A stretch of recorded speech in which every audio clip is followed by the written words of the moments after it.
Hello and welcome to the Footy Philosophy Podcast. I am Kevin, joined by Brendan as always.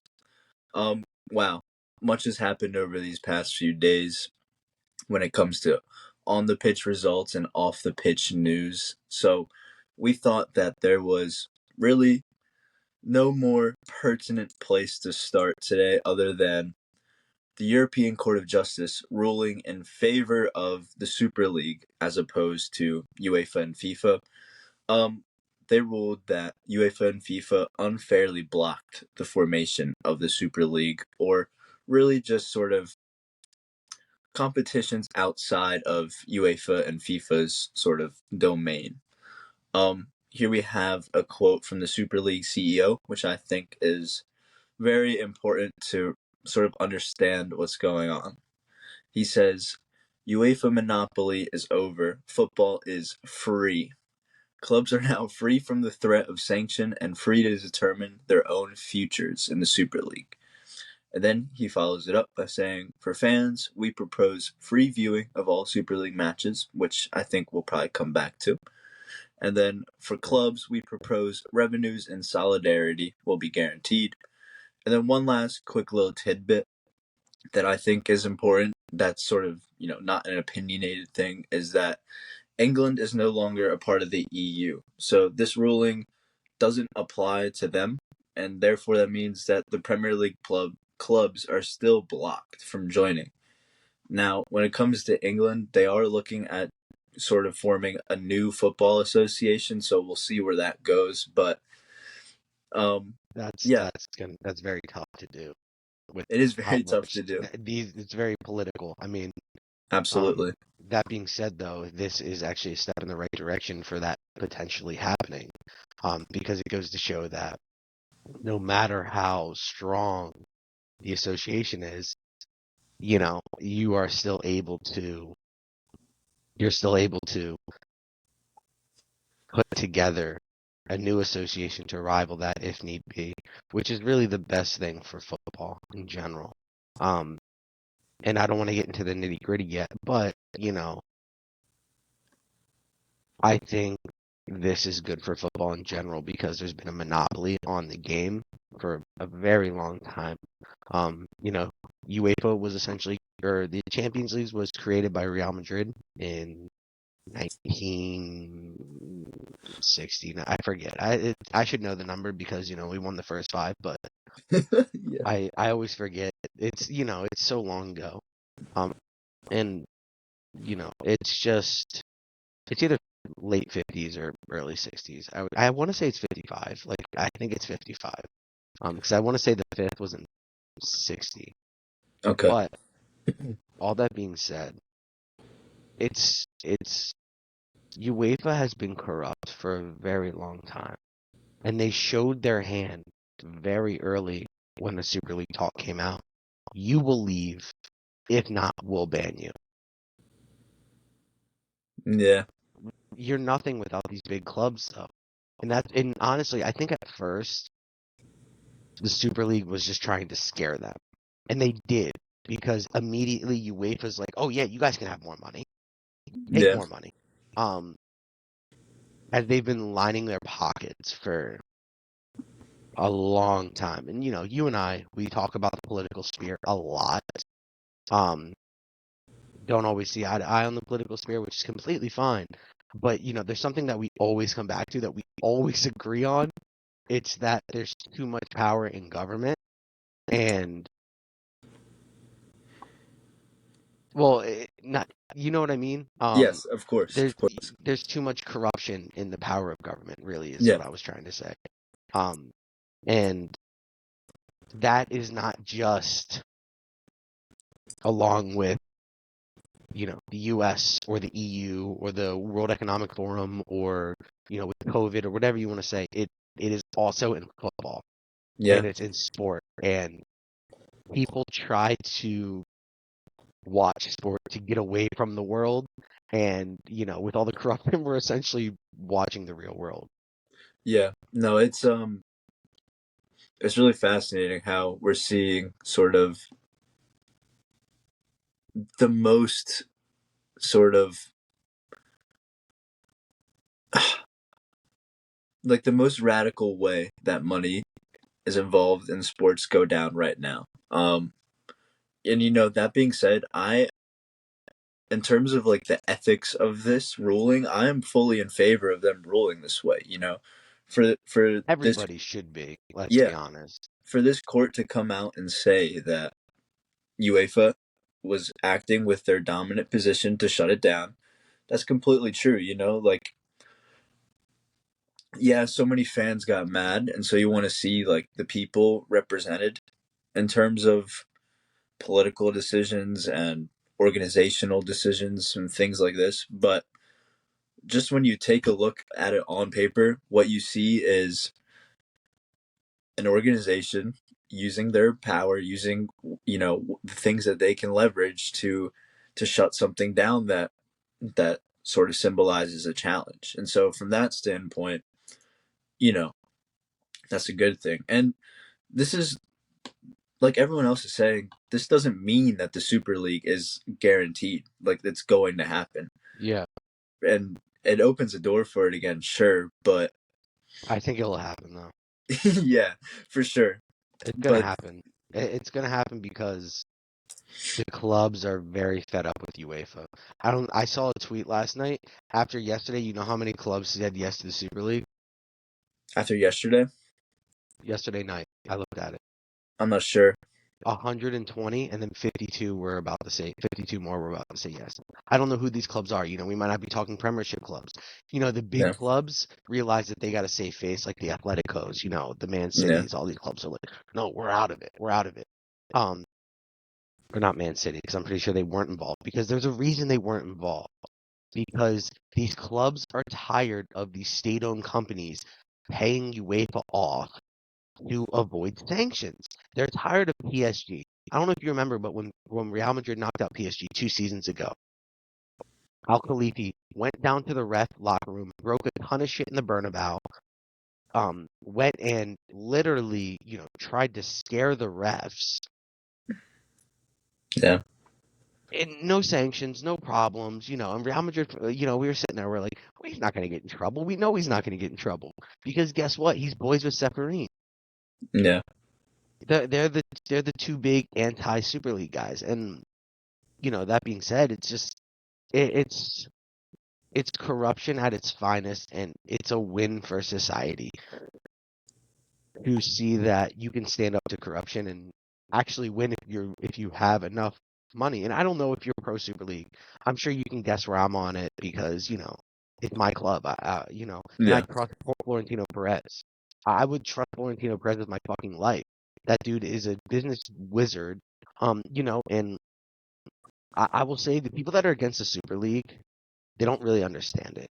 It's literally the Champions League, except now it is. Like they're like it's merit based. I don't know if you saw that graph that I sent you. Did I send you that graph? I'm not I'm sure sure. I think I did, but it might have been attached to something else. Um, they're making the game free to watch, which we don't know how long that will last. Yeah, But Florentino Perez literally said in November, it's not fair that you have to pay $100 a month to watch your club play. It's not fair. And you know what? That's fucking true. And also, yeah, you're not gonna, you might not agree with this, but it's really unfair that, and unfair is not a right word here, because it's economically fair. Actually, you're gonna agree with this because it's economically fair, but it's unfair to that the fact that Luton and Sheffield United are gonna get fucking relegated. They're gonna get 150 million, and whoever wins the Serie A is gonna get 30 million. yeah, You know what I mean? Like, and then you somehow it's why the EPL keeps snatching up, you know, Musa Diaby from a Leverkusen side that is fucking unbeaten. Like who in their right mind? And Dia's doing great. Don't get me wrong. Who in their right mind would give up potentially winning the Bundesliga, winning Europa League, doing a fucking treble under Xabi Alonso to go play for Unai Emery, who's a fantastic coach? But you're playing at Aston Villa, and we talk about it all the time. Their away form is fucking shit. They're never going to compete because they can't win away from home. yeah. Like Rodrigo leaves Valencia for Leeds and doesn't play. That was crazy. And he's a fantastic player. But you know what? England didn't really suit him. Spain was better suited for him, man. He's a very technical striker, plays with his back to goal. Like, it'd be like expecting Kareem Benzema to go to the Prem and just fucking go ballets when his scoring form's off. Like Kareem could do it, but he was a very streaky goal scorer. We had those seasons where he put up like 10 goals and just like, damn, that's our nine, man. Yeah, So, it's a and he went for the money, man. It was clear. And Valencia was ready to sell because they needed the money. yeah. Um and Valencia is a scumbag club. It's not really a good example, but No, I think it works. And I agree with you. If viewing the games is free, even for, one season of it, I see it as a win. Like let the fans view it for free for a season if they like it, then they can pay for it. Now if it's an astronomical price afterwards, then there's room for discussion. But I doubt it though because yeah, they're talking about they're essentially cutting out the middleman. And the thing is I've always said they don't really need a middleman. Like what does UEFA do? They set up some draws. You're telling me Real Madrid couldn't be like, yeah, come to the Bernabeu. We can do a draw here. You know what I mean? Like, or um, they're setting up a final, or but they're. I don't know if you ever looked at Champions League tickets, but they're price gouging the fuck out of people, for and sure. it's really sad. It's really sad. Like I know German fans have been very open, vocal about how expensive the Champions League tickets are. 'Cause I don't, the German clubs refuse to raise their prices on tickets, Yeah. which awesome for them. It's why they sell out every fucking game. It's why they have amazing atmosphere because the real fans are getting in there. It's not like the Bernabeu where if it's not a Champions League night or it's not Barcelona or it's not Atletico, there's going to be a lot of suits and ties in the stadium. And Yeah. that's coming from a Real Madrid fan. I know this. Yeah. I've been to the Bernabeu 3 times. Like I know. Yeah. So it's and the German clubs and that is part of the reason the German clubs can't compete because they don't want to price gouge their fans because they have the 50 plus one rule. Like, and to me, that's right. And Kevin, in the grand scheme of things, every club should be run like Real Madrid or Barcelona. No, but seriously, like, these clubs should not have owners, man. The owners should be the people. This Oh yeah, isn't, for sure. you know what I I mean, mean? Like, it should be the socios. Like, all these clubs, if we could revert, like, if there's one thing I could change in time. If there was one thing I could go back in time and change the political landscape of football, I would make it illegal to go to the open market, go to the New York Stock Exchange, sell to a owner. Um, except I kind of prefer the way that FC Barcelona is doing it. Even though I don't think FC Barcelona is doing it right, like sell some of your video rights for money or sell some of your TV revenue for money. That's a better way to do it instead of just being like, here, Glazers, come take over. You know, yeah, here, and Daniel Levy, it's your club. You do what you want. Because like, and Postecoglou, man, if he gets back for real, like, Tottenham's gonna make fucking noise at somewhere. Maybe it's a Europa League win. Maybe it's actually better for them being in the Europa League. I know we talked about that, but yeah. like they need a nine, bro. And honestly, like I would go grab Osimhen, man. Like I really would if I Oh, could afford it. if we can, yeah. They're saying it'll be tight this January. We'll see about summer. January is always gonna be tight though. Yeah. Um, I it's interesting how clubs who were initially in 2021 with it, like Manchester United and Atleti, they were previously involved, and now they come out against it yesterday.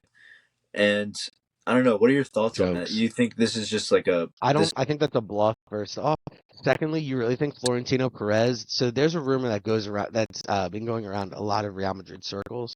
Um, I know you know about Luis Figo. I don't know if you know about the Luis Figo deal. For the fans of our pod, the many of them that don't know about the Luis Figo deal, Florentino Perez. What happened was I'm going to keep this as short as possible. It's a very long story. Go watch the Figo affair or the Figo doc. I forget what it's called on Netflix. It's amazing. Florentino Perez knows Luis Figo's angry at Barcelona because they're not paying him. They're bringing in guys and they're paying him more. And Luis Figo's a about to win the Ballon d'Or, which he actually wins at Real Madrid because he transfers to Real Madrid. Florentino Perez ends up polling the Real Madrid socios and says, "What player do you want most?" Luis Figo wins the poll. Goes to Luis Figo. He knows he's mad about his contract. He says, "Hey, if I win presidency, you have to come to Real Madrid. If you and the guy, and he's like, if I don't, I'll pay you, 32 million pesetas, which at the Yeah. time was what they were using in Spain, which is it was a joke of a currency. Let's just put it that way. Sure. Um, but if I win and you refuse to come, you owe me like 650 million pesetas. And guess what that covered? That covered the socios passes for the year. So he went to all the socios. He's like, I will bring Luis Figo guaranteed if you vote for me. If I don't, I will pay for your socio pass for the year. So Florentino Perez, being the ruthless businessman that he is, he wins. Figo is now in a situation where he doesn't want to leave Barcelona. His wife is actually living at him. He's like, I'm not fucking. I mean, I know you've never been to Barcelona, Kev, but Barcelona is like, Madrid's amazing, but like for like the aesthetic, Barcelona is way cooler. Like you got it's a beach city in the mountains. Like you got Yeah. everything in a city. But all that being said, just Figo either has to pay for the socios passes or join Real Madrid. And he can't afford the passes because, it's more money than he has. And he tries to get Barcelona paid. Barcelona's like, dude, we can't pay that. We're not gonna pay for Real Madrid socio passes. So Yeah. Figo ends up joining Real Madrid. So the rumor is that if the clubs actually back out of the Super League, they owe the Super League $1 billion, which will go to all the other clubs. Yeah. So, I felt like I saw something like that. and it's a very realistic rumor because it's something that Florentino Perez would do. You want in, you got to pay me. You know what I mean? That's just kind of the way he is. Yeah. He's the most powerful man in Spain. The dude is legit a mafia head. Um, just Yeah. I ask don't know any. how I feel about that.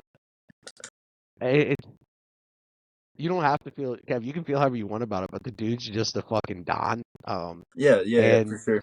it's something, and it's. There's obviously got to be some collateral if you decide to leave, and Yeah. I get it. that makes sense. And a lot of them are EPL clubs, and they're probably gonna back out at the end of the day. And if they do, then and the thing is, I don't know if you know, but UEFA paid them to back out too. They paid them a nice chunk of Yeah. money to back out. Not surprised. Again, is that legal? I'm not sure. I don't think so. But Yeah. It's really frustrating, just this whole situation, because it just, it makes you realize how powerless the fan is. And it feels similar to college football's evolution, not to, bring in another sport, but it's like the eventual breakaway from institutional competitions, whether it's the NCAA or UEFA, to something based more along the lines of private competitions, which, that obviously has many implications, from politics to philosophy to you name it. It has so mhm. many implications. What do you think about X? What do you think about Y? But in terms of the quality of the sport, you'd have to say that it's probably going to get a little better. I'm honestly like, 2 years ago, I was going with the flow. I was saying, no, fuck the Super League. It's not it. But now, I feel you like the more read, research you do on it, you yeah, seem to understand that it's literally the Champions League, except you cut out the middleman. That's yeah, all it is. And a lot of fans are really misinformed on the topic. They're yeah, very. I'm sure you now see that after doing your research. You're looking at it. You're like, it just sounds like a better Champions League. Like I get to watch the games for free. There's more games. There's less teams in the competition, which means that no offense, the Royal Antwerps, who beat Barcelona, good for them. They don't probably get into the competition. And UEFA. I don't know if you saw UEFA yesterday said that they're going to stick with the group phase now yeah, because that idea they stole was the Super League's original idea, a league table. yeah, All the things they did to change were all the Super League ideas. Like It's it's comical, bro. Honestly, that should be like intellectual theft. Like I know it's not, but like it should be. yeah.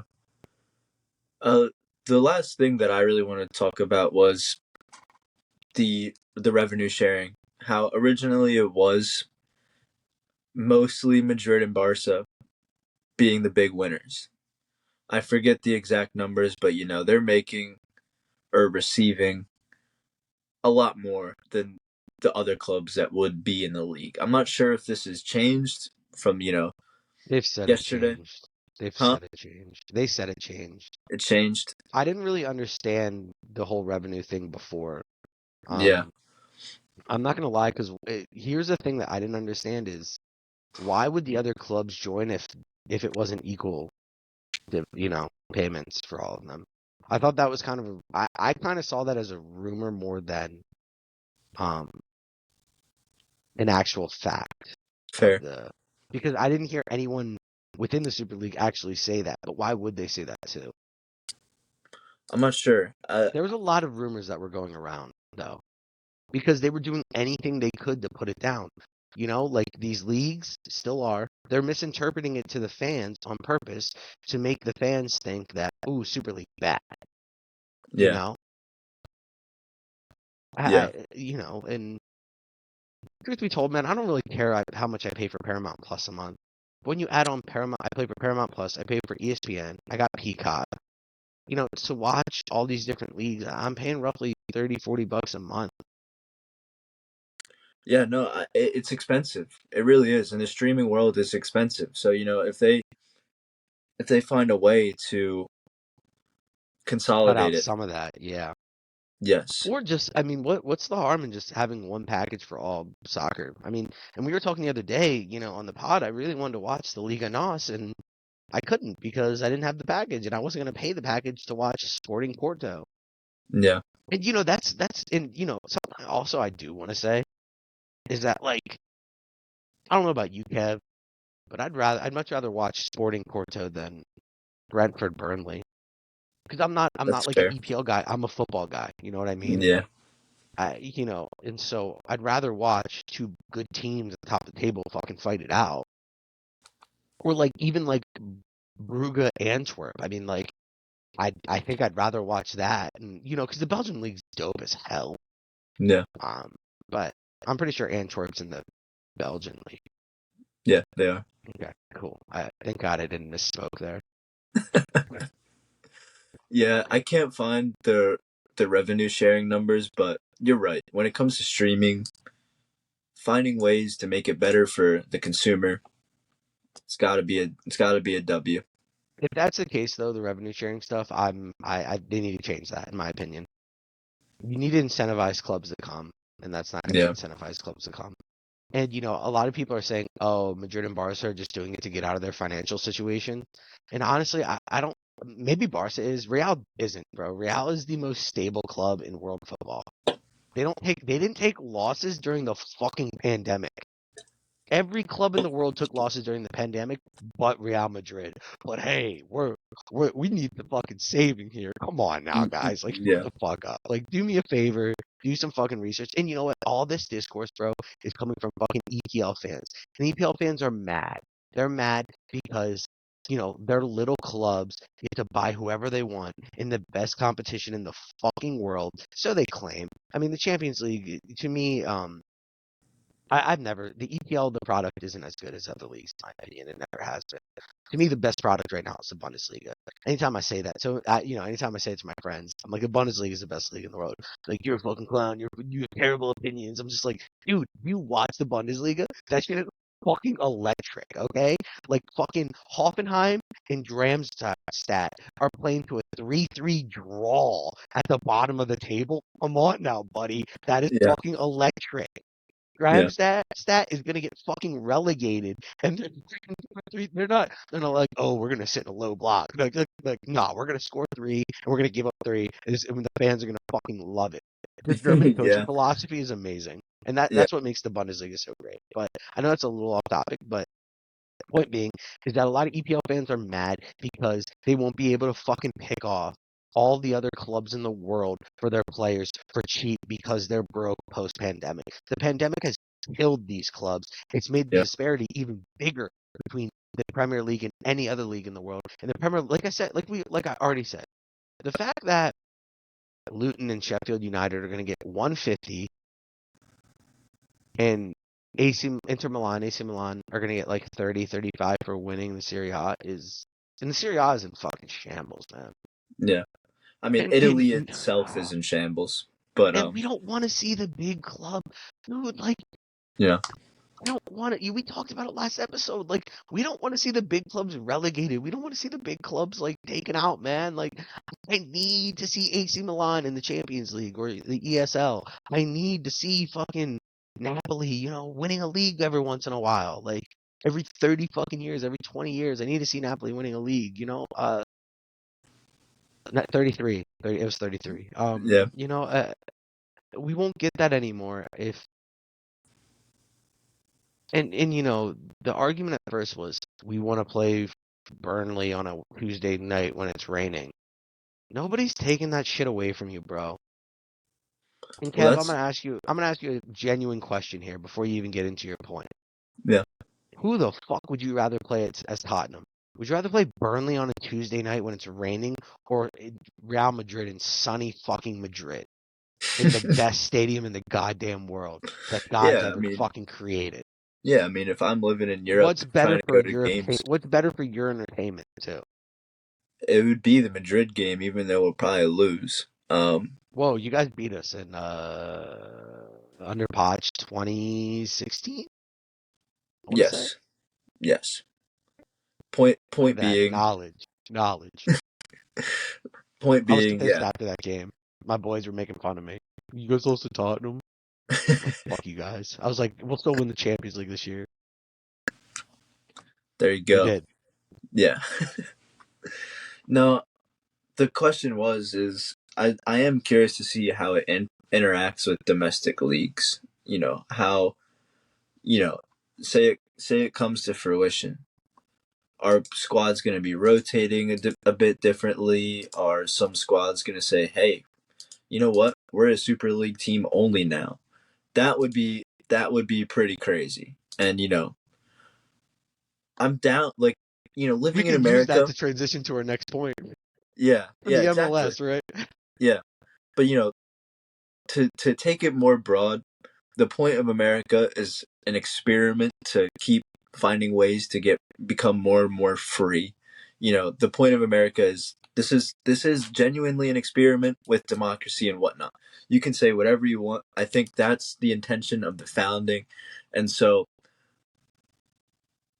what I'm trying to say is not to sound like a lunatic. What I'm trying to say is, Europe's pretty similar in that regard, and More modern version of it, yeah. yeah, and so Because they had fucking dictators like 20 years ago. they did, and Not 20, like 40. there's still some in Eastern Europe. I get it, Yeah, but the point is insane. if they want to experiment with sport when it comes to let's find better ways for the consumer, smaller clubs and whatnot, let them try it, and if it fails, we'll have to face the repercussions. That's you can't be scared of fucking up if you're trying to make something better. It's that simple. You can't be Yeah. scared of it. And clubs like Real Madrid, they could be like the White Thing is, we Knights. don't need the ESL, bro. That's the Yeah, thing. I Like, know. I know. That's the part where it's like, you start to think about it. It's like what do we Madrid need it and for? Madrid and Barcelona might need it, but we but don't even need it. to an extent they don't need it. They don't because they're still a fucking powerhouse in the world. Yes.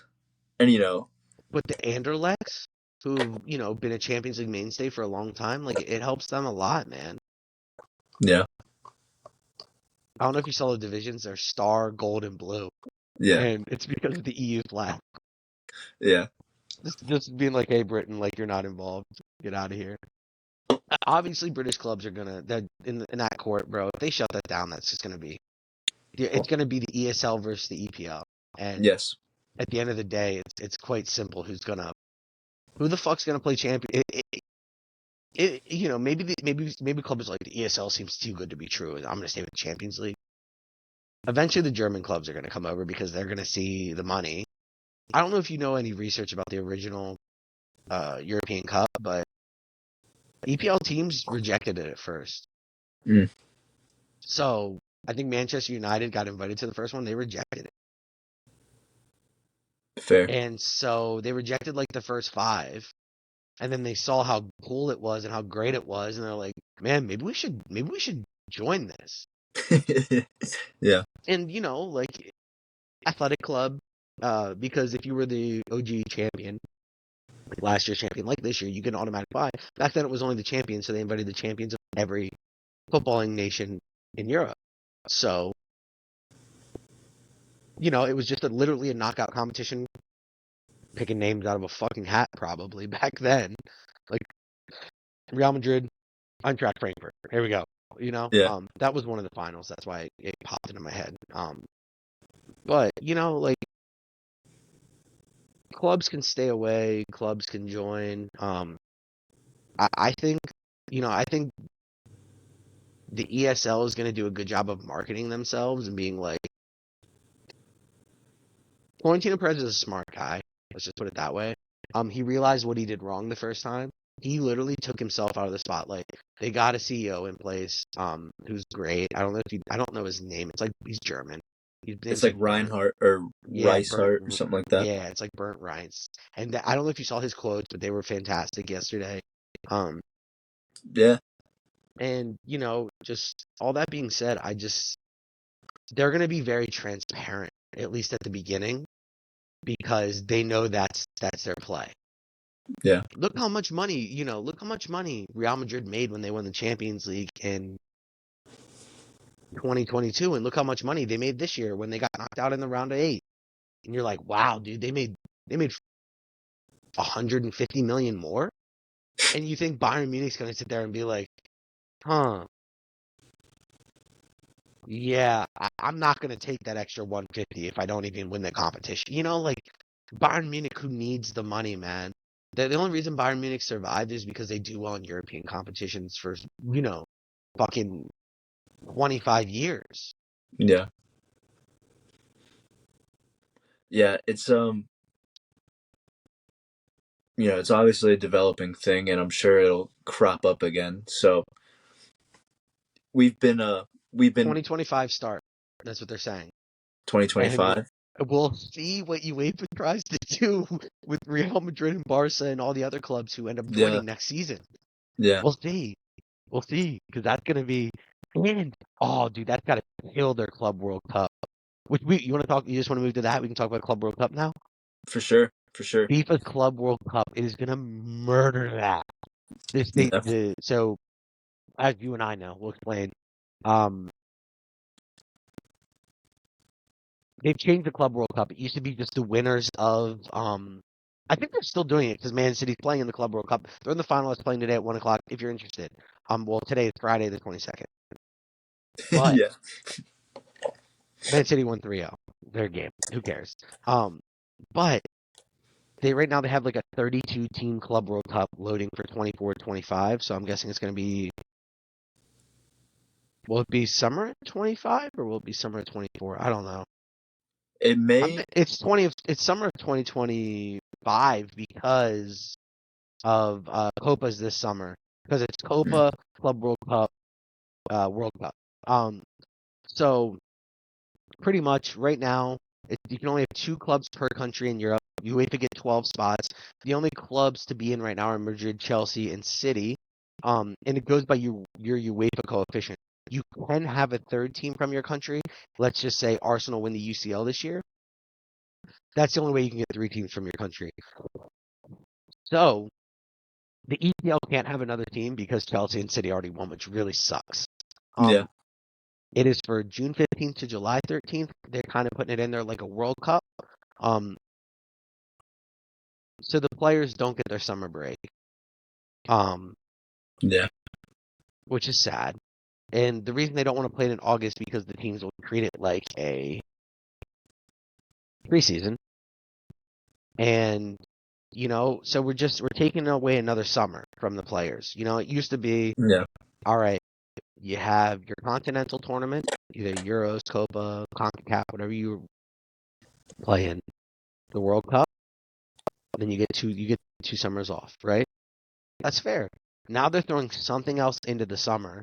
They're adding on more games to the schedule for the best teams in the world. And honestly, the spot distribution's pretty unfair. Yeah, it is. It is unfair. And this might sound wacky, but Football Manager is a great game. And so for the past few years, as you've progressed to 24, 25, the Club World Cup changes in Oh, game. awesome. Awesome. Yes. That's awesome. And Good so for them. You gotta love a yeah, good FM. You they're gotta so love some good. good FM. They're so good. They're But they're classic. so I'm managing a team, and the Club World Cup became like a way for me to see how my players developed once they came back from loan. I think that'll be interesting to see if clubs do something like that. I still think that there'll be heavily rotated squads. And Maybe when they're this playing like Ura Reds, yeah, but but not when they get to the knockouts, bro. yeah, There's gonna be a lot of money involved. Let's just be honest. They're gonna play their best squad because just like the Champions League, it's all about how many wins you get. yeah, And, how deep you go is how much money you get. And there's gonna be a lot of money involved in this. it's so silly. I It's their way of trying to keeping clubs in the Champions League, man. That's their goal. They're trying to yeah, do this is all to stop the ESL. yeah, And I didn't have a problem with the original Club World Cup. To me, that's just the problem is it's a big walk for all the teams. Yeah, all the European teams. They rarely lose. They yeah. maybe lose like 1 in 10, 2 in 10. I feel like someone kind of obscure won it a few years ago. There've been a couple. Sometimes the South American teams win. Yeah. Anyways, that's besides Maybe the point. 20 years ago, I'm sure it was a much better competition, but now the fact that all the top talent is consolidated to Europe, Yeah, it makes it kind of hard. for sure. So let's see. No. The last obscure non-European team to win it was Corinthians in 2012. So, Yeah, I was pretty close. I said like 1 in 10, 2 in 10. That's like yeah. 1 in 13, 1 in 10, 1 in 11. What about before that? Before that, we have Internacional uh Hmm. 2006. Okay, so it was more common back then, at Well, least. Brazilian teams won the first 3. Are we And really then surprised? They probably ever took it since super then, serious. yeah. Real Madrid lost one of them they were in. Looks like it was It was with the Galacticos, I think. okay. They must Maybe have it was lost it maybe uh 2000, maybe 2003. in 2000 they lost the third place game to a Mexican side. Yeah, there you go. Yeah. Anyways, Probably heavily rotated team, I would guess. yeah. You'll see Because a I'm sure lot the of that. monetary value wasn't really there at the time for them to play their starters. Yeah, 2000 the .com bubble. Anyways, yeah, it's really sad. Just I wish I had contacts with various players, someone like who's playing for Real Madrid and then someone who's playing, let's say they're playing in the championship. Someone who's playing in La Liga, someone who's playing in the Tercera division, just to compare and contrast how these players feel physically, mentally by the end of the year. Like Pedri, what was he, 18 a few years ago, where he played Yeah, like played like 75 games? 78 games or something like that. Yeah. It's not good. It's not good because you have one of the best promise.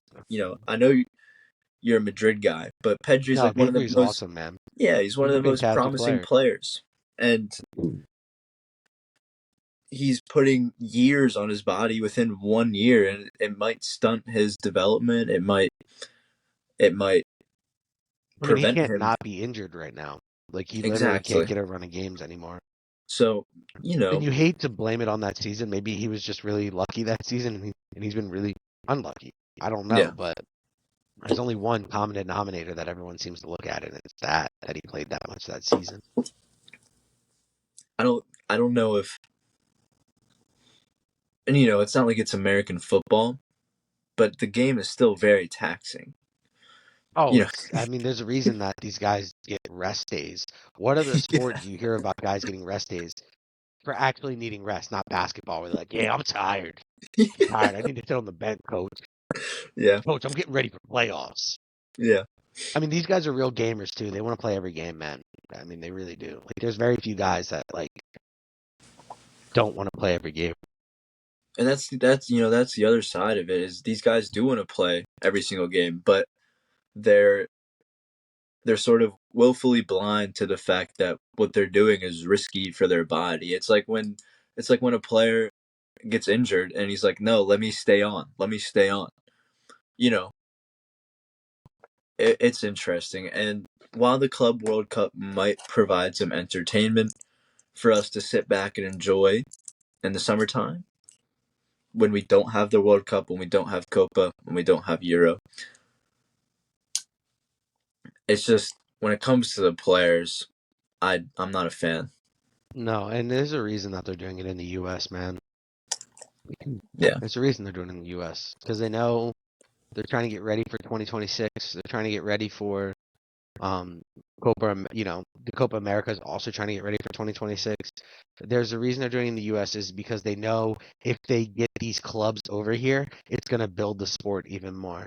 And they know yeah, if they saw how the EPL has now had a fucking stronghold on the US market for a number of years, and it's literally only because of the language. That's yeah, it. yeah. If It if is. like if like let's be honest, like if Serie A back in the early 2000s was like, yo, we're going full on English, we're gonna fucking go hard in the U.S. Bro, Serie A would be the biggest league in the world.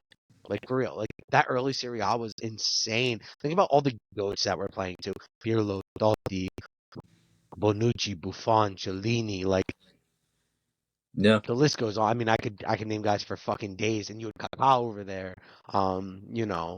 Fucking Ronaldinho. Seedorf. Yeah, like like it was just fucking baller after baller after baller. And Totti was playing for a bum ass Roma. Like his Roma teams weren't good. Yeah. Um, how often do we see that? No, you don't see that many guys that close. Those Milan derbies were crazy. But They still mentioning are, bro. The San Siro is awesome, man, and they're yeah, tearing it down. They're building a new one, so yeah, it's sad. Um, I mean, I'm okay mentioning with it, to be honest. well, it's just sad to see the It end of is. something great. What I wish they would do is I wish they would just someone would keep the San Siro and someone would go to the new San Siro and so they'd have their own stadiums. But what are you gonna do? Yeah, No, no. And that song, I think it's the AC Milan song, is fucking awesome. I don't know if you know it. I'm It's pretty sure. amazing.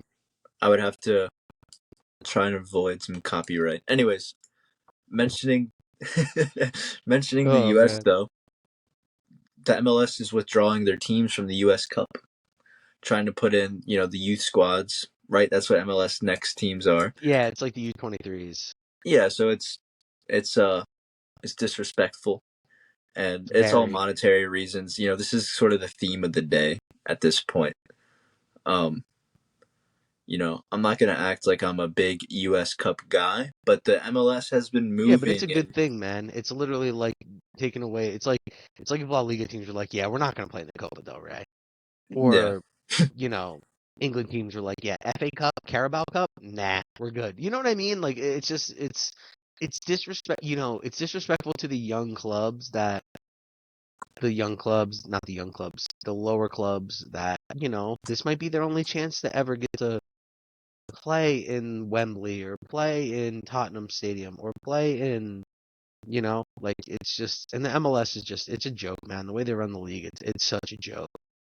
yeah, and they've been trying to make waves here in America when it comes to bringing someone like Messi in, Yeah. or rule changes that some are pretty good actually, and some are pretty bad. Um, I don't know. I agree with you. It is not good for the younger, smaller teams which again, that's another theme of the day, perhaps when it comes to the Club World Cup. Maybe not so much the ESL, but yeah, it's it's weird how you just constantly see the little guy lose, and this is just another instance of that. I don't Well, really and have any. the thing was with football is that the little guy can win in football. Like Yeah. the little guy can slay the big. David can beat Goliath in football. Hmm. It happens more than any other sport. Let's be honest. Um, Especially in one-off games, which a lot of these competitions are. And a lot of people are like the MLS teams are scared, which maybe they are. I don't know. I don't. You and I both. We're mostly European centric. We do keep our eye on other leagues, but this is a permanent topic right now, and because of that, the MLS is they're being disrespectful, and maybe they're scared, man. Maybe because maybe if they lost to a U.S. Cup team or a USL team their fans would actually demand something of them. Be like, dude, how the fuck are we losing to a second division team? Yeah. But I don't know. Yeah, I mean, some of those MLS fans are actually pretty crazy. Like going to a Philadelphia Union game, it's like, all right, Yeah, you they're know, cool, man.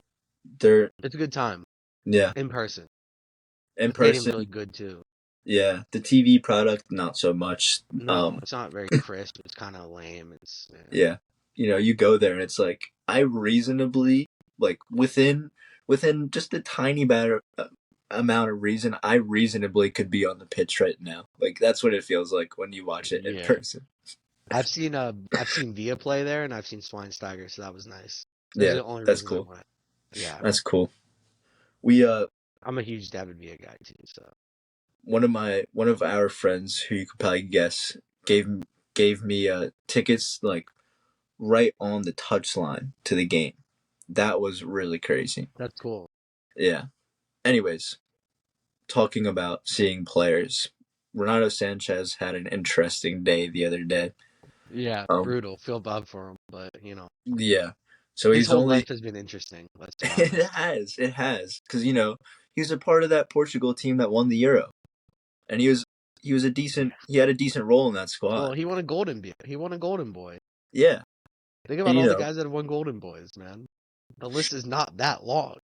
it's And a not. lot of them end up being very, world class players. And just that, what was it? The move to Bayern, bro, it just kind of fucked them.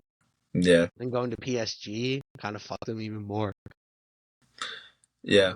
So he only played 18 minutes. He was put on a half and subbed out. This is a guy, as you know, I really like young players and keeping an eye on him. And this guy's, he should be peaking nowadays. He's still And pretty young. Like yeah, he's not like an old player. I don't what know is his he? exact age. 27? I was gonna think like 25. No, I think he's got to be a bit older than that. But the He's point is 26. We right in between.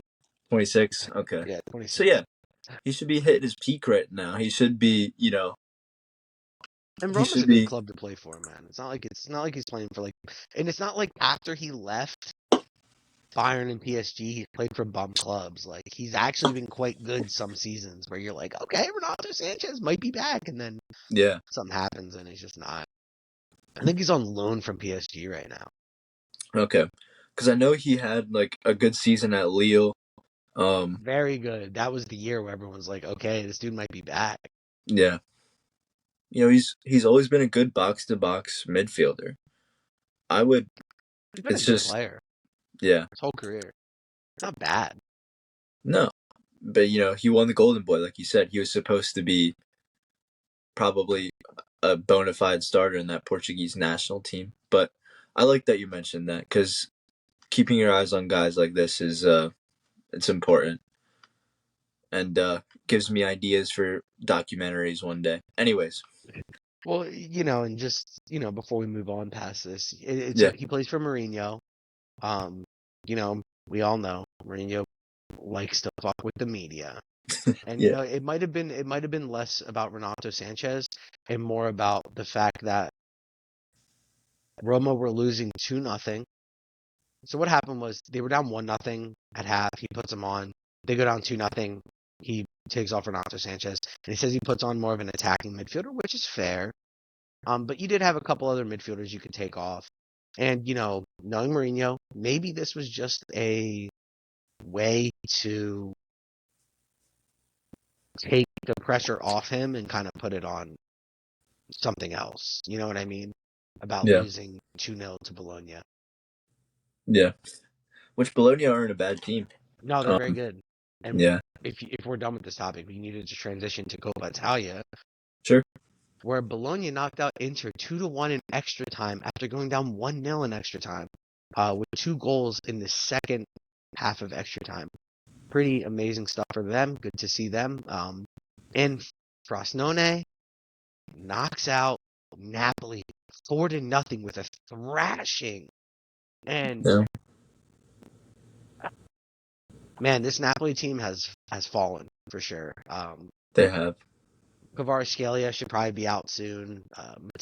This club's gonna need a nice little rehaul Yeah, soon. They totally. And fired Rudy Garcia, so yeah, and right now you don't really see like a fringe player that could sort of take the squad and make it their own once Kvaratskhelia and Osimhen leave. Um, yeah, I think Kvaratskhelia will probably stay for one more year. okay. I think Osimhen will leave this summer, and then I think Kvaratskhelia will leave the summer after. Yeah, and I think people want to see how he can be the main man instead of like more like Batman and Robin. I think they want to see him be Superman by himself. yeah, and that's fair. I think he But has he's gonna potential to need a do so. partner, like he's gonna need help Yeah, either way. He can't it'll do it be all. So interesting he's not that player either. He's more of like an assist guy. Like he's for like a sure. half and half. He's not like he's not a fucking Cristiano Ronaldo. I'm gonna put the team on my back and score 60 this year from the wing. Right? Yeah, Yeah, there's nobody like that. I wouldn't even say that he's necessarily a 20 plus goal a season player by any No, stretch. I think Um, 15 is probably a good range for him. 15. I think he yeah, got 17 last year. which that's That's fantastic. awesome. From a Yeah, wing, I'll take that any day of the week, yeah, which man. I don't think a lot of people recognize that. But he had a Like ton of assists. And yeah, the problem is he was very good in the first half, and then the second half, he slowed down, which is kind of why they slowed down. yeah, I don't know his exact numbers. I'm gonna look him up.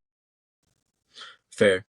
Well, all that going, all that being said, there are two big fish knocked out right away, as you put Yeah, down. And this is what we've been talking about this entire episode.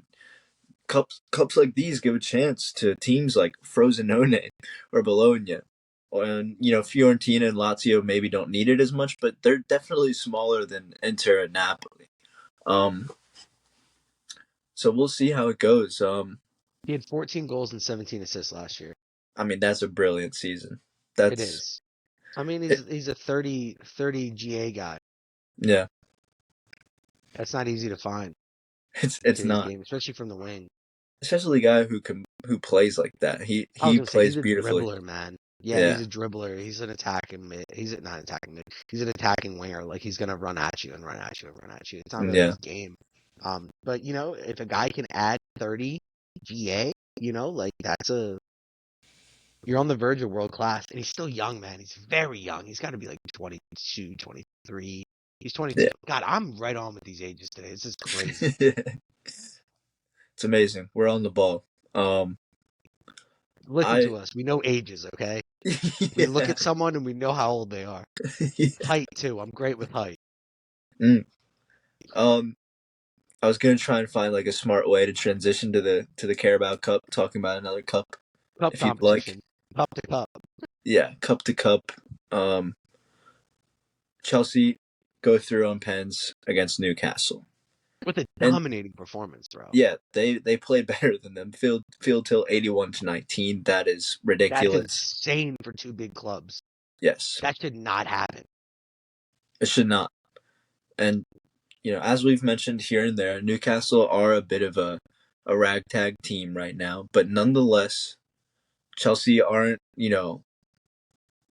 aren't anything crazy per se. Like, Matson gets a start. It looks like, you know, it's not Chelsea's strongest squad. Conor No. Gallagher's out there, who neither of us are a big fan of. Um, And, they're obviously dealing with injuries themselves. Reece James is out and Cuckoo's coming back. So, all that being said, Mudryk scores, which, there you go. I'm a fan. Yeah. Newcastle, as you put down here, the graphic is very telling. They lose a lot of duels, and to me, that's just an indication of how tired they may be. I'm not sure how you feel about that. I'm Um, not. I mean, I'm sure they're tired, but a lot of clubs are tired too. I don't really think being tired is an excuse for Colin Wilson to be a -12 on duels, Miguel Amarian to be a -8 on duels, Miley to be a -9 on duels, um, Fair. and Caicedo won 8 of his 9. You know, like Chelsea just the graphic is a bunch of Newcastle guys at the bottom and a bunch of Chelsea guys at the top. Yeah. Conor Yeah. Gallagher still lost 6, but he won 9. So, and he won all 3 of his aerial duels, which is kind of funny to me. It is funny. Um, yeah, Well, I that's telling, man. If you're not winning those balls, bro, like how do you expect to win a game? definitely, especially a Especially in cup the tie. EPL, bro. Because like Yeah. in the EPL, like not that it's like a long ball game anymore, but the ball tends to be in the air more in the EPL than other leagues. So you got to win those duels, man. It's telling, you know, it's Yeah. telling in not only the advanced metric, but if I sent you this graph, bro, without the score at the top, you'd pretty much say Chelsea dominated Newcastle just because they won all the duels. I'd assume, right?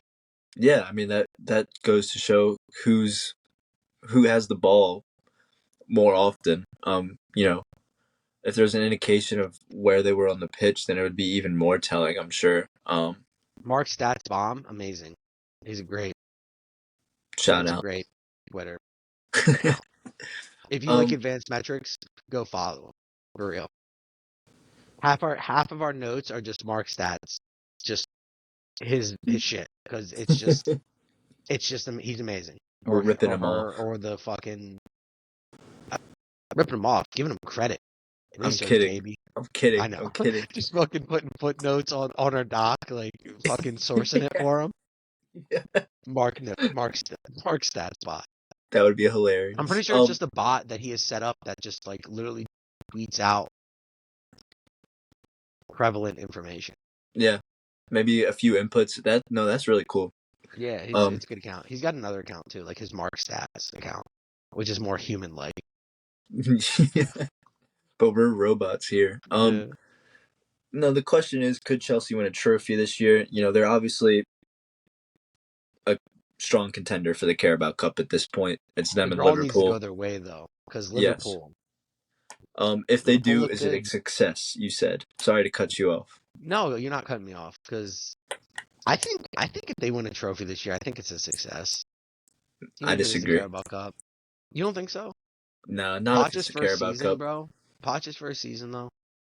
I mean, when Ten Hag won a trophy last year, was that not a success for United? I mean, from an outsider perspective, I did not think so. Okay. A But lot of United fans were very happy about it. Let's just put it that way.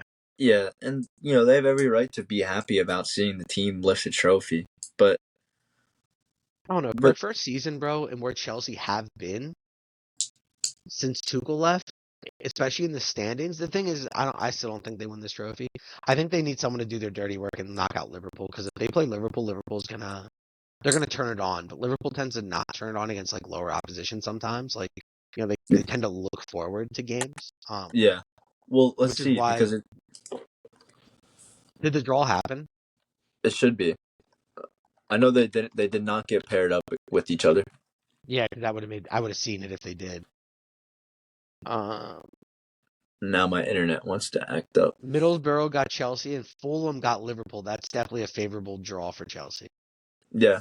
And so, they should be in the final. I would love to see Middlesbrough win, not even because I'm a Spurs fan. It's just Middlesbrough's a sick club. Anyways, Agreed. um, I always like seeing small teams win anyway. yeah, and Fulham they could beat Liverpool. They Will could they? beat Liverpool, Eh. especially in a two-legged tie. Yeah, It'd actually be easier if it was a one-legged tie. But they did knock out Everton, who's like we've been saying is on fuck you form. So yeah. Well, now that we've mentioned Liverpool, they absolutely demolished West Ham 5-1. I don't think there's much to say other than 2.93 xg to 0.08. Yeah, it's pretty incredible That is for a Premier League team to get 0.08 against another Premier League team is pretty sad.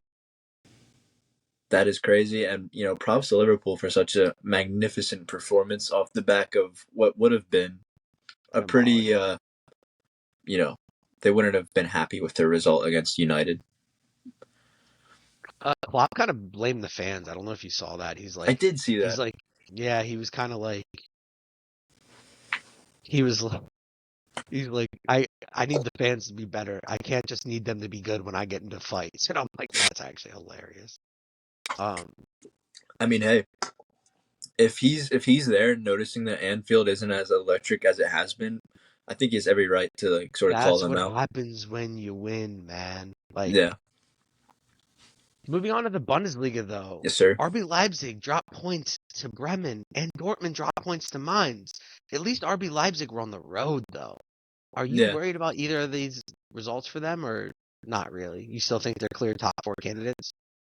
They've got to be just because of the talent disparity. But like you said, Dortmund's form is very inconsistent that is, Yeah. and as they compete in the Champions League, they have more of a chance to go go through than Leipzig do.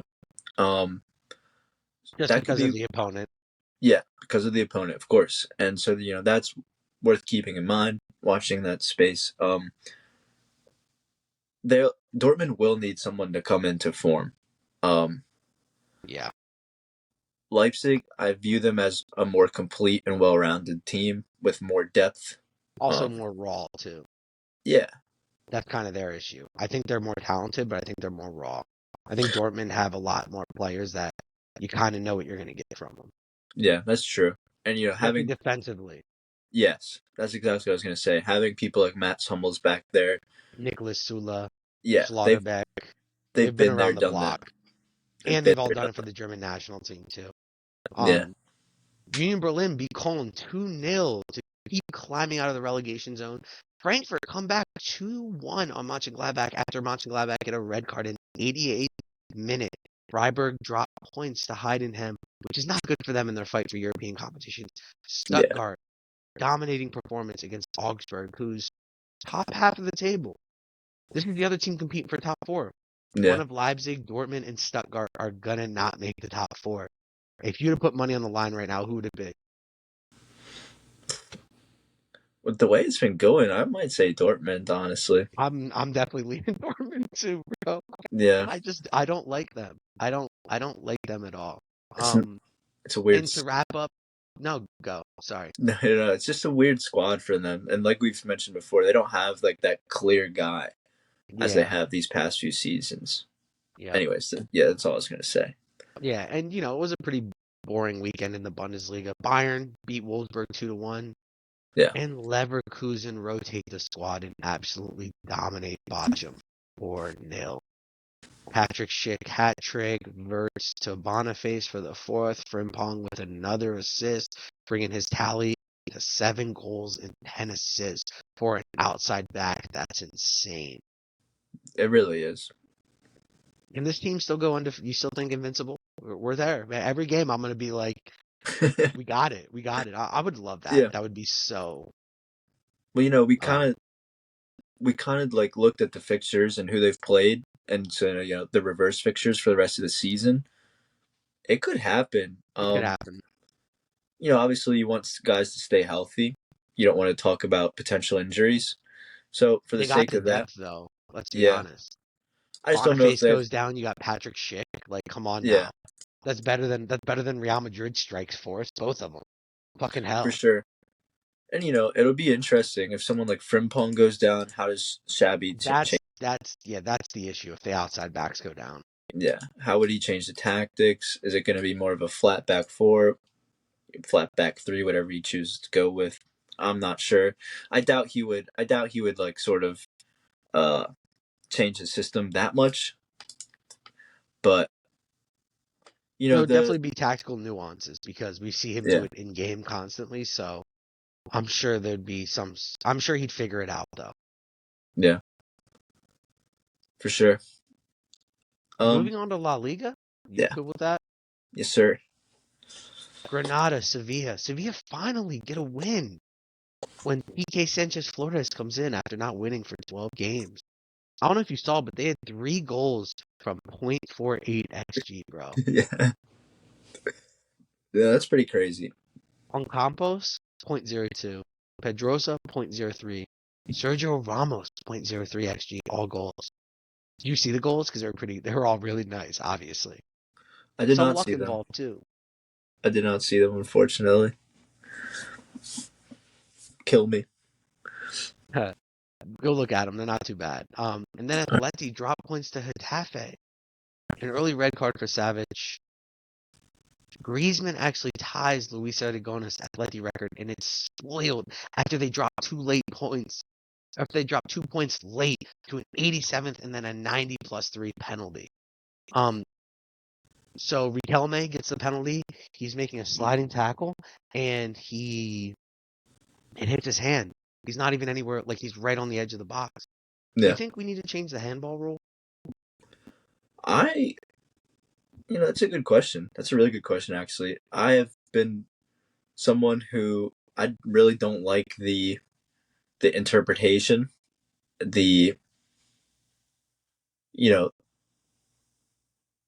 how it constantly changes, especially in the Prem. If anyone's a Prem fan, they know just like week to week, game to game, there's something going on. Change the handball rule though.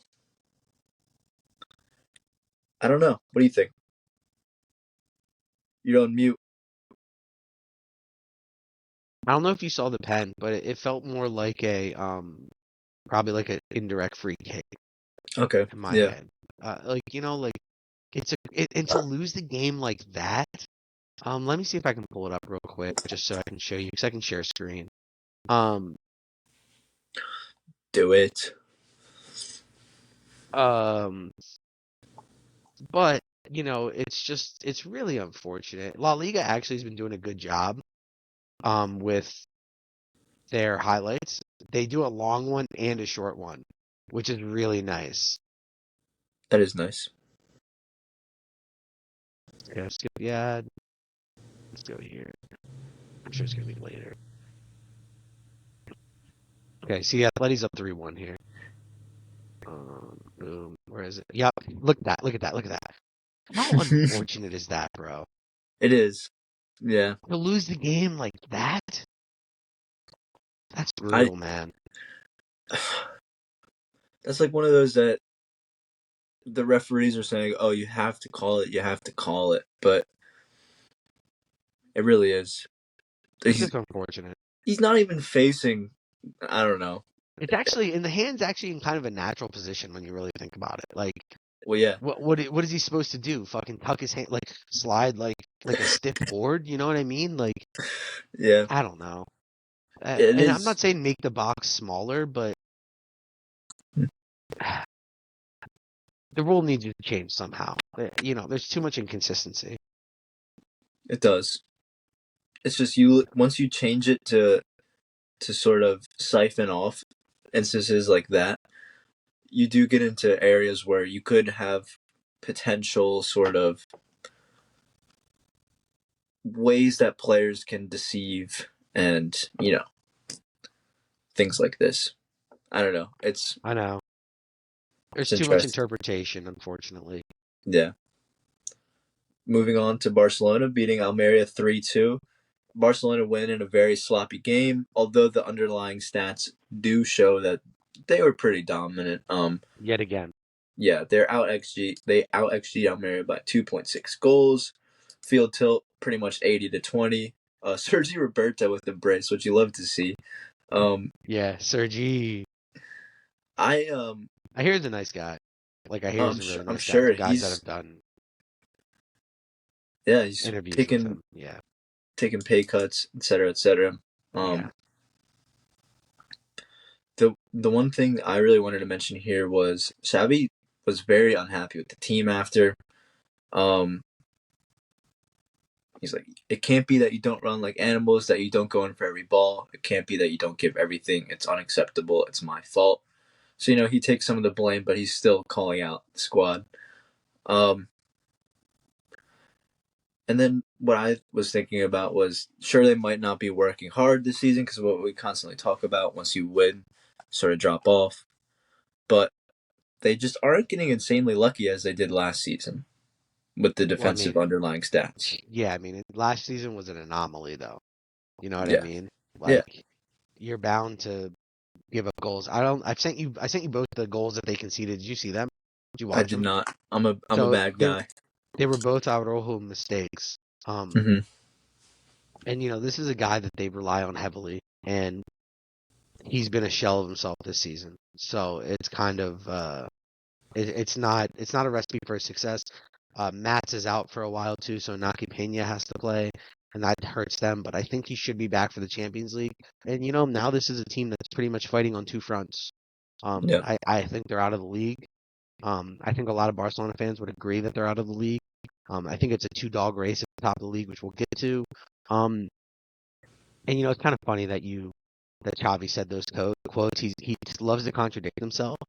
This is a long time ago. He said, "If you show me a player that runs a lot, I'll show you a bad player." And it's just kind of like, so you want your team to run like animals, but you said a long time ago, players that run a lot are bad players. So Yeah. um, it's kind of funny.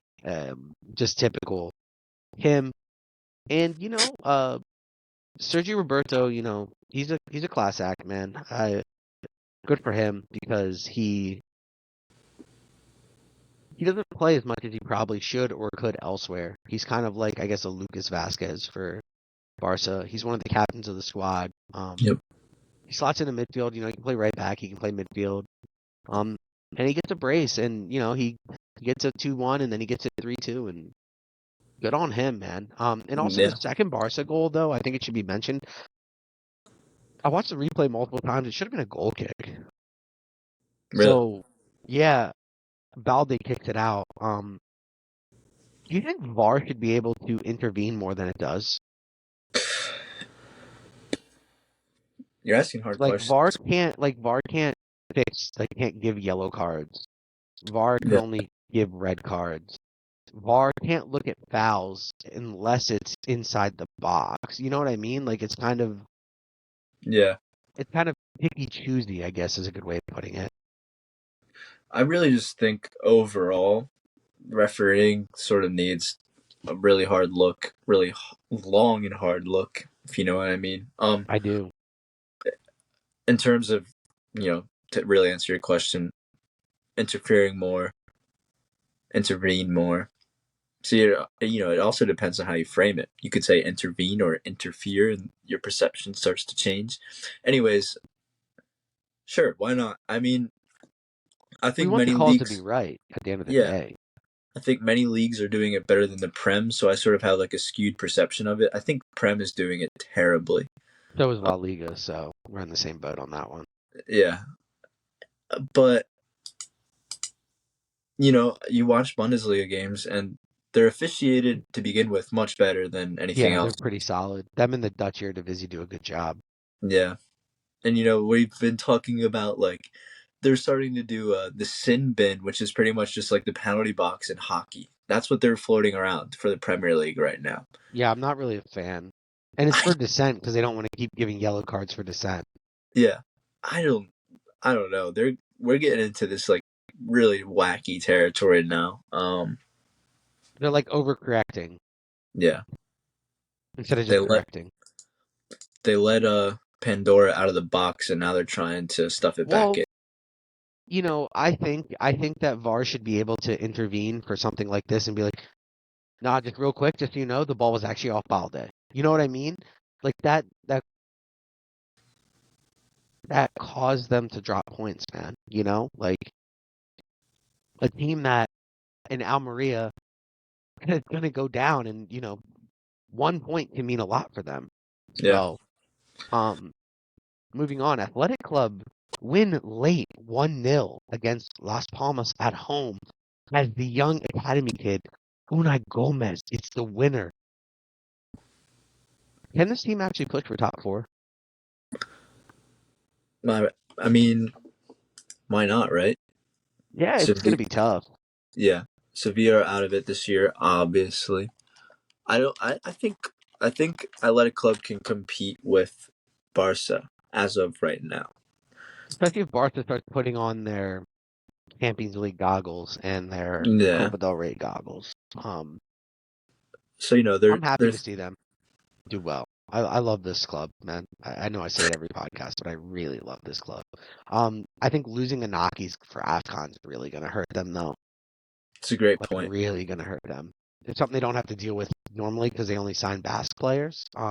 Which Inaki is Basque, um, because he was raised in the Basque country, but his parents fled Ghana. I think it's Yeah, Ghana. They walked from Ghana to Spain, by the way. that's crazy. Walked. Yeah. There's so many great stories like that. Yeah, so Inyaki's got 8 goals this La Liga season, 3 assists. You're gonna miss that production, and And he's on the wing, bro. he's been playing on the wing this year. Yeah, it's funny because yeah, Guerrero has been playing in the middle. It's funny because a lot of guys will say the best wingers in La Liga are Williams and Williams. It's been the two best wingers in La Liga this season. And Yeah, it's been great to see the two brothers, linking up. I don't know if you saw that celly after Nico scored. Nico put his foot on his brother's knee and then he pretended to shine it. It's just I love the dynamic there. You got to love two brothers playing together and two brothers that actually get along. yeah, Not some Kevin Prince Boateng, Jerome Boateng bullshit. yeah, And two brothers that are both class, like, yeah, a lot of times we see one brother's significantly better than the other. Not with the Laudrup brothers that happened too, because Michael Laudrup is one of the best midfielders of all time. But Brian was a class player too. So, I think maybe like Inaki Nico is going to end up being like kind of like a Michael Laudrup, Brian Laudrup kind of brotherhood. that would be awesome. Villarreal beat Celta 3-2 after going up 3-0 and conceding two. Is Rafa Benitez's job, and do you think he's going to get fired soon? I mean, Celta Vigo are having a terrible season, right? Yeah, right. They're in the relegation zone, but they've been so unlucky, man. And Rafa's a good coach, Yeah. and the players seem to really still he seems to still have the players backing, which to me is a reason to keep him. Well, yeah, that is, that if the players like the coach, I would want to keep the gaffer around. But Celta Vigo should not be going down at the end of the No, day. they're too good, man. They're very good on paper too. Yeah, and we're halfway through the season now. They're 2 points off safety. Not yet, but you have to start. You have to start worrying. I don't know. I didn't even. I've got to be honest. I didn't know he was their coach until you mentioned that. Well, because he's a nobody now. Yeah, After the Real Madrid job, it's been very hard for him. But I'm sure. Verona dropped points in Seville to Betis 1-1 after a penalty, and Herman Pezzaglia grabs a late point with a screamer. Betis got to be ecstatic about the result, and Girona got to be gutted as they fall off the top of the table for Real Madrid. Yep. Girona This. wins the XG battle, but it's only because of an inflated penalty. Yeah, and this is what we've been talking about. Girona and Leverkusen to an extent, they have to keep pace with the big boys. And Betis away is a very hard game. We always talk about it. Um, I I don't know. A draw is better than a loss, of course, Yeah. but Still only one loss on the year for Girona. yeah, they're putting themselves into a spot now. I think that's safe to say.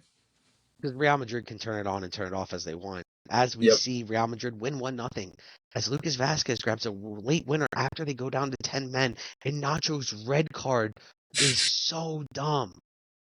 Because Real Madrid have no center backs. Yeah. But Lucas Vasquez from the corner, unmarked, scores a header. Madrid got to be happy about the result because they played terrible. It's never easy to go to the Basque Country, but you were down to 10 men too.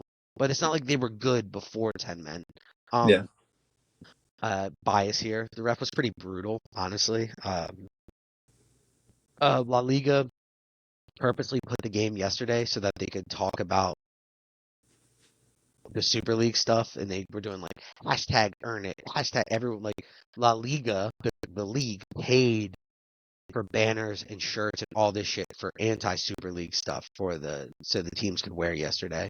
Made sure, Atletico didn't have to play on Thursday. Barcelona didn't have to play on Thursday. But Tebas and Florentino's rift goes deep.